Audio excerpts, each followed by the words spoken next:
In August 2024, Matt Gray posted a video called How to Build a Profitable Personal Brand. What's strange is, nothing about what he did next should be working in 2026.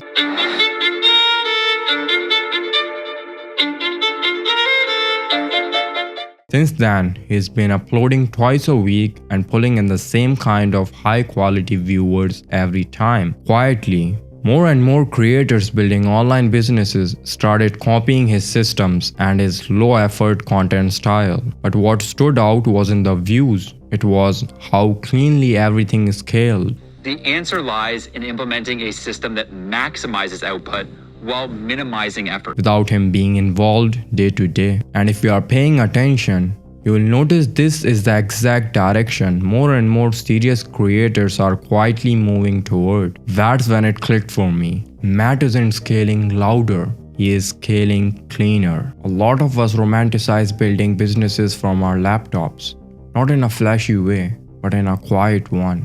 The idea of working fewer hours, having a space to think, and not being pulled into chaos all day. And when you look at Matt's life, that context is already there. He is not into the weeds. He is not reacting to everything.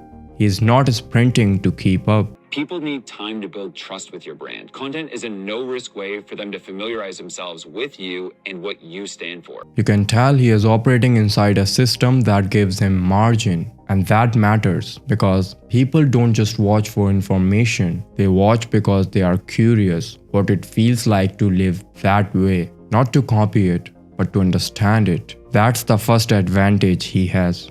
Not status, not hype, but a life composed enough for people to stay. The other thing you notice pretty quickly is how he shows up. There's no edge, no performance, no pressure to impress. The way he talks to his team, the way he explains decisions, the way he doesn't rush to justify himself. Been able to bring the excellence as far as consistency here in business. You start to get the sense that he is probably just a good guy. And that's probably true. That kind of consistency builds trust. Not because he says the right things, but because nothing feels forced. And to be clear, no one watches a video just because someone seems trustworthy. That alone wouldn't be enough, but it lowers the resistance. It makes people more open to listening. When I was building Founder OS, I invested $68,000 in a video production system far earlier than most would consider affordable for a company at our stage. It wasn't just an expense, it was a revenue engine. That video system generated over $840,000. What's interesting is that Matt doesn't really teach in the way most creators do. There aren't constant frameworks. There aren't step-by-step blueprints every 5 minutes. Instead, there are moments, things you pick up just by watching how he thinks, how he structures his time, how he makes decisions. The value isn't packaged, it's absorbed. And for a lot of people who are tired of being told what to do, that kind of value lands differently. One of the reasons this works is because his identity is easy to describe. Matt is the guy who builds systems so founders can work less and think clearer. That's it.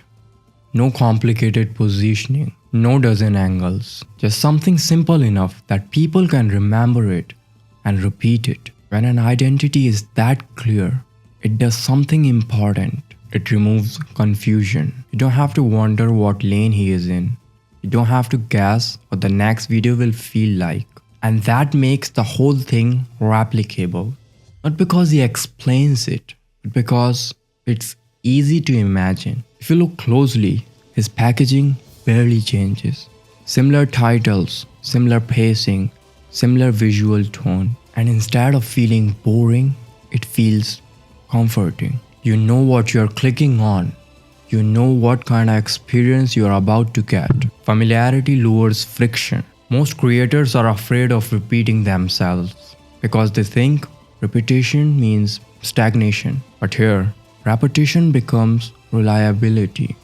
And reliability builds trust faster than novelty ever could. What's even more interesting is that how little effort is wasted. The editing isn't flashy, production isn't excessive. Everything is clean, intentional, and restrained. That reverses the usual equation people have in their head. Instead of more effort creating more impact, it's clearer thinking creating more leverage. Recognition beats novelty. And once people recognize you, you don't need to do more. You just need to stay consistent. Another thing that stands out is what he doesn't do. He is not constantly selling. He is not pushing low ticket offers. He is not squeezing attention for short term cash. He already has businesses that work, which means content doesn't feel desperate. And subconsciously, that changes how people perceive everything. Because if someone doesn't need to sell to you, you trust them more when they talk. Over time, his presence expands beyond YouTube and Instagram. There's a community. There are systems other people use. There are conversations happening without him having to drive them. At that point, he is no longer just a creator. He is an environment. And environments have gravity. Once people step into them, leaving doesn't feel neutral. It feels like losing momentum. The last thing that really locks this in is how he treats his audience. He responds, he acknowledges people, he shows appreciation without overplaying it. That matters because growth usually creates distance. Gratitude collapses that distance. It reassures people that success hasn't changed the relationship, and that's how trust survives scale. When you zoom out, what Matt is doing isn't loud, it's durable. He is not chasing attention, he is designing a system where attention stays, and that's a very different game. If you want to go deeper into how I think about building a clean, sustainable, creator-led business, I share more of that work outside of YouTube. There's a link below if you want to explore it. Either way, appreciate you watching. I'll see you in the next one.